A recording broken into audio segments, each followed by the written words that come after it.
It is now the month of July, and although in many ways it still feels like February, it also feels like 2023 because of COVID and all of the weirdness that this year has presented.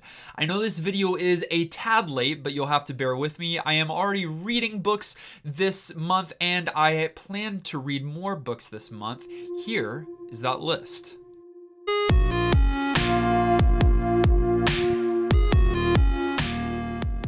I'm really excited about this first book. I've spaced out my reading of this series quite intentionally because I've very much enjoyed it, but don't want to waste it before the entire series is complete. It is the Books of Babel series, beginning with Sinlin Ascends. I am now on the third book called The HOD King, and that's the book that I'm reading this month. This is a delightful indie series that I found, I believe, at the beginning of this year, and it's an indie treasure is how I've described it, by Josiah Bancroft.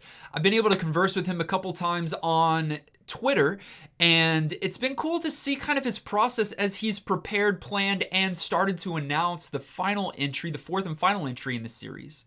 For those of you that haven't watched other videos, you can maybe check out the annotation and see me talk about this series a little bit. But basically, a man and his new bride arrive at the Tower of Babel, this ancient construction that our protagonist is always taught on but has never visited. And now he and his wife are visiting. Within the first few hours of being at the tower, things go wrong, and him and his dearly beloved wife are now parted.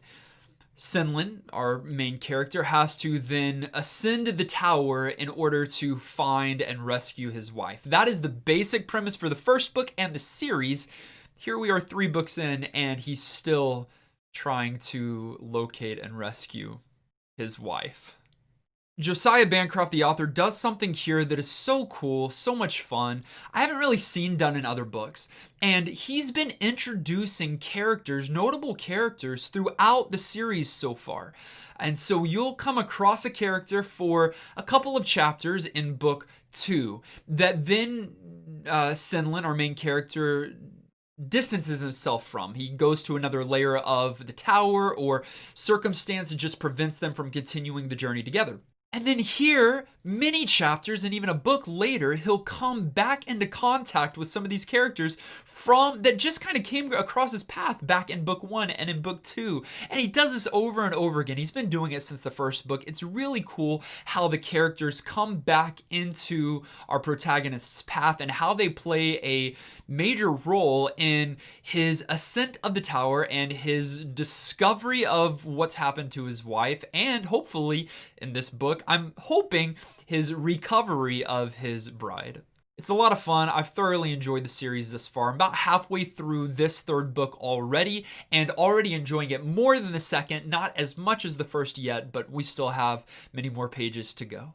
I've already talked about this next one in a previous video. You can check it out, Black Lives Matter. But this is a graphic novel adaptation of the book Kindred by Octavia E. Butler. And I'm a sucker for graphic novels. I haven't read the original story that this graphic novel adaptation is based on, but it is intriguing to me. I'm a big graphic novel fan, and so that. But then the story itself is going to be gripping for sure.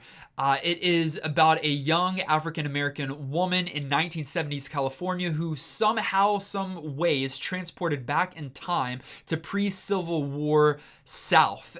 And she has to deal with knowing what she knows and having experienced what she's experienced on the other side, having to go back into this pre-Civil War experience where racism is most certainly a thing and slavery is most certainly a thing, and figure out how to overcome those injustices and difficulties that she finds herself in. And then on the other end of the spectrum, graphic novel still, we are dealing with Brandon Sanderson's White Sands Volume 3. Here's the confession.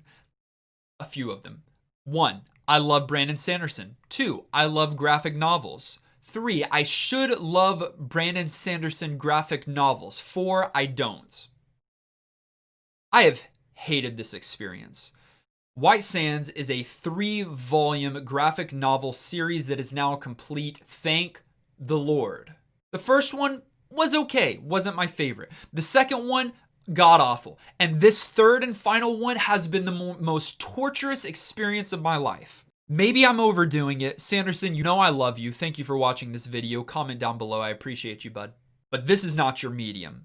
This has just been a bad experience. I've had this graphic novel ready so that I could read a couple pages at a time before having to take a week's break, coming back to it, reading a few more pages. You think I'm joking? I am not.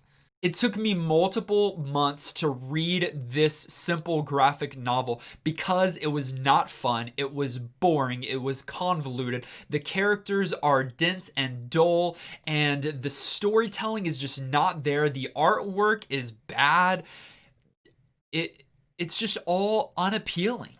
And listen, that's not normal for Brandon Sanderson, but that's what this was. I'm going to finish it. It's not going to be an enjoyable experience, and I'm not going to do a final review on it. This is probably the last thing I'm going to say about it, actually. I've got to do a wrap-up video at the end of this month. No! Either way, finishing White Sands Volume 3 and the series is going to be done, and I'm going to be able to say that I have read everything in the Cosmere. That's the only reason that I'm doing this. The only reason. Can we all take a deep breath now as we talk about the next book that I want to read, and it is The Ballad of Songbirds and Snakes. This is the, of course, prequel novel to the Hunger Games trilogy by Suzanne Collins. You should check out my 24-hour reread of the Hunger Games trilogy. Don't know why I did it. Was it fun? Yes. Was it torturous? Also yes. But I wanted to read those 3 books in preparation for this prequel that just came out a couple months ago. I'm intrigued. I'm interested. I love Suzanne Collins. I love the Hunger Games. I don't like President Snow, who this book is all about. I'm seeing some mixed reviews. I'm hearing some mixed reviews. I'm going into it blind, though. I don't want to be persuaded or jaded by other people's thoughts on the story. So check back with me at the end of this month, and I should have had this read and have a fully formed opinion. I want to like it. So I'm going in wanting to like it, believe that I'm going to like it. Hopefully, I'll like it. This month, I am continuing with the Oz series. My wife and I have already read and reviewed 2 of the books in the Oz series, The Wonderful Wizard of Oz and The Marvelous Land of Oz. This 3rd entry in the series is Ozma of Oz, about the new princess, the new and past princess of the Land of Oz. If I understand the story correctly, we are back with Dorothy Gale, which was the obvious protagonist of the first story. She was not in the second story, and I think she's back here in the 3rd. However, if I understand correctly, we're not really spending a lot of time in Oz. In fact, we don't get there maybe until the very end. Dorothy goes on another adventure with other characters in a different realm, a fairy realm, for a little bit before she finally gets to Oz. I don't know the full story. It gets really weird for, L. Frank Baum, it's kind of like just standard him, but really weird for a kid's fantasy story, but I'm here for it. We've enjoyed the series thus far. We're going to continue to enjoy it. It is a lighthearted romp in the very sense of the words. Lighthearted romp, Ozma of Oz. It's the book, really the character that we named our pet rabbit after, which is She's Precious. And I'm excited to continue reading about the adventures of this magical, mystical world. And finally this month, I'm going to read the book How to Be an Anti-Racist by Ibram X. Kendi. I've heard good things about this, especially in our climate and season that we find ourselves in, especially in the United States. I felt like it was a pertinent time to read this book. It's been on my backlog for a long time, and then as everything got re-stirred up earlier this last month, I wanted to read this book. It was sold out everywhere, which is a really good thing and a good sign of how quality this book is, but I finally got my hands on a copy, so I'm really interested to start reading this book.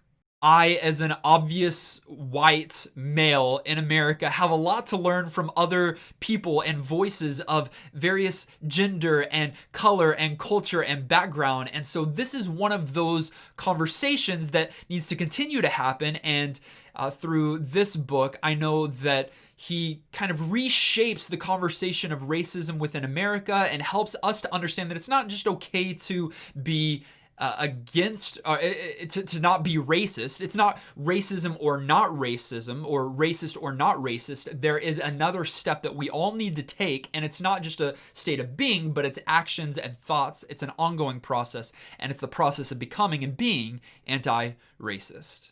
Hey, a big thank you to those that are continuing to watch my videos.